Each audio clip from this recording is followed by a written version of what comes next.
Eu já tava indo dormir e decidi parar aqui para poder conversar um pouco com você. Conversar principalmente sobre a presença de Deus na nossa vida. Eu fui tomar banho e, para quem não sabe, nesse momento está sendo um momento muito delicado. A minha sogra está internada, então a mãe da Renata passou por um procedimento cirúrgico e hoje ela precisou fazer um outro procedimento. Então ela fez o primeiro para colocar um marca-passo e num segundo momento ela precisou fazer um pneumotórax. Então basicamente ela colocou um dreno entre as costelas para poder fazer a drenagem de um ar que estava sendo comprimido e ficando atrás do pulmão. E enquanto eu saía do banho, tava vendo um meme na internet, e eu caí num vídeo de uma mãe, e essa mãe ela tava com um bebê no colo e ela cantava para esse bebê. Ele ria e ele ficava com um olhar tão feliz e calmo, e aquilo chamou muito a minha atenção. Isso me lembrou de um momento na minha vida, lá no início do meu relacionamento com a Renata, quando a gente ainda namorava. E eu tô falando de quase 15 anos atrás, gente. Lá em 2000, isso deve ser 2013, 2012, 2013, por aí. E o que que aconteceu? A Renata, naquela época, ela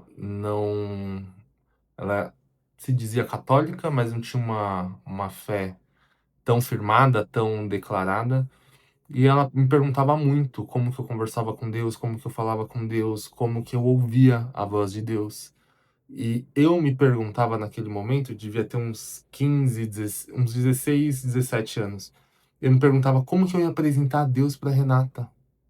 Como que eu ia apresentar e mostrar o Deus que eu acredito, o Cristo vivo que eu acredito para ela, sem ser de uma forma invasiva, sem ser de uma forma imposta, mas que ela pudesse conhecer e se apaixonar da mesma forma que eu me apaixonei. E Deus me deu uma estratégia tão linda na época. Eu gostava muito de músicas um pouquinho mais antigas, então eu tô falando de Diante do Trono, tô falando de FLG, de Raiz Coral. E a Renata, em determinados momentos, a gente voltava de metrô e ela muito angustiada. Nesse período foi um período muito difícil, porque ela brigava muito com a família, e eu tô falando do pai e da mãe. Ela brigava não, ela estava muito preocupada com a tia dela lá em Recife, que estava passando por um momento delicado, um momento de cirurgia de um aneurisma, e ela não conseguia entender, ela não conseguia expressar isso.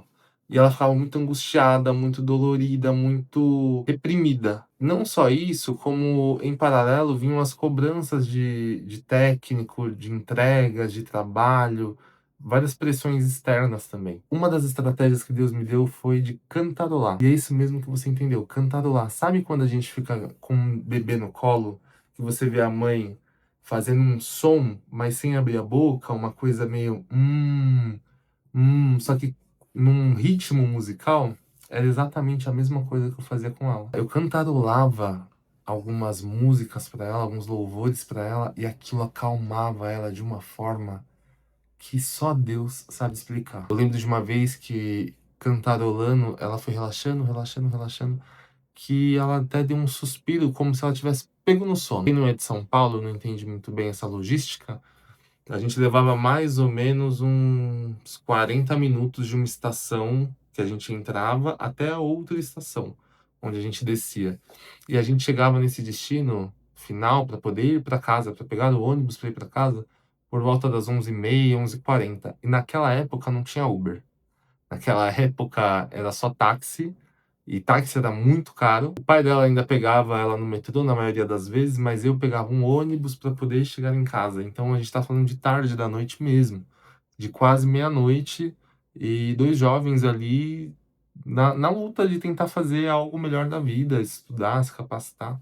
E Deus me trouxe essa memória de cantarolar essas músicas que traziam paz. E uma das músicas que eu mais cantarolava para ela é do Quarteto FLG. O nome da música é Como Tu Não Há. E ela basicamente fala assim: Tu és Deus e não existe outro, que controle a terra, o céu e o mar.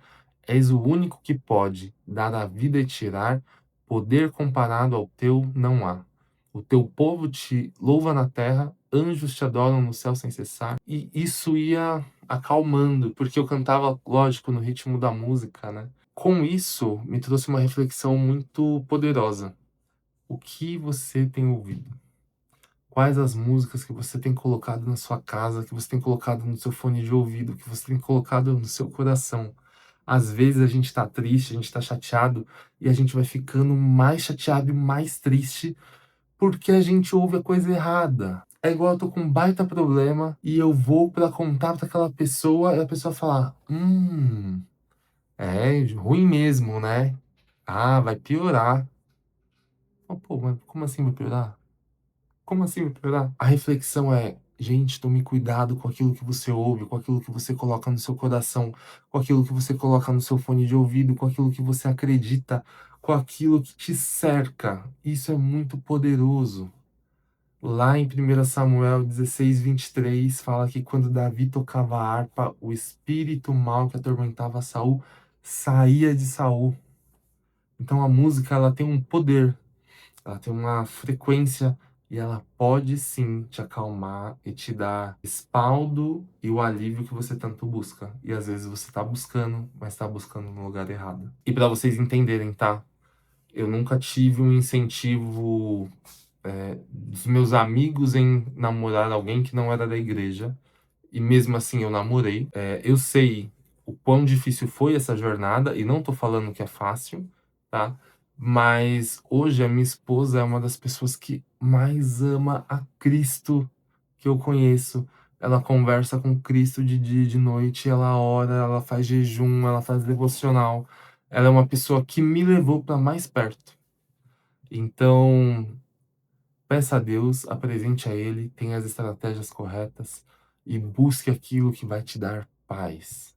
E eu tenho certeza que, se não é a sua esposa, se não é no seu relacionamento, se é num amigo, Deus vai te dar a estratégia correta para que você chegue nessa pessoa e que você apresente o Cristo vivo, verdadeiro, o Cristo que nos traz alegria e que nos traz paz, que não vai ser de forma imposta, não vai ser de forma invasiva, mas vai ser da forma correta para que essa pessoa consiga conhecer e ter a paz que você tem, ter a alegria que você tem e ter o brilho que você tem. Hoje era só um bate-papo, eu só queria compartilhar isso com você, porque Deus colocou no meu coração. Eu acabei de compartilhar sobre isso lá no Instagram também, então se você não me segue lá, é o Alexandre Carmo, e se inscreve no canal, compartilha com aquela pessoa que precisa ouvir isso, ativa o sininho aqui e me deixa nos comentários se faz sentido para você, se você já passou por isso, ou como você foi apresentado pro nosso Cristo vivo e verdadeiro. Um beijo no coração e até a próxima.